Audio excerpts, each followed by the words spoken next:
службеник на народот.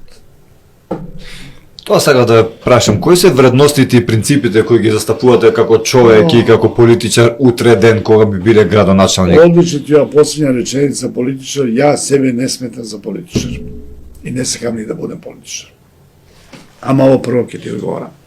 Значи јас првин себе гледам да сум човек.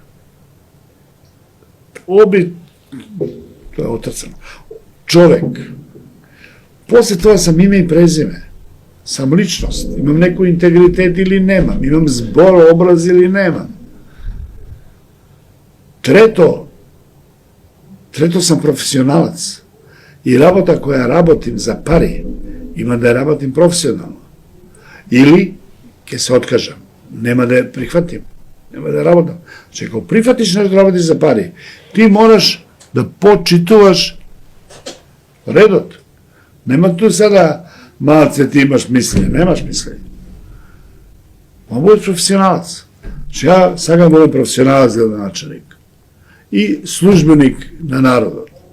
Дали тоа ќе ми успе? Не знам. Сега да ни кажем, ќе направим ово и ќе направим ово. Не мислим, ово е сериозен муабет. Сериозен муабет.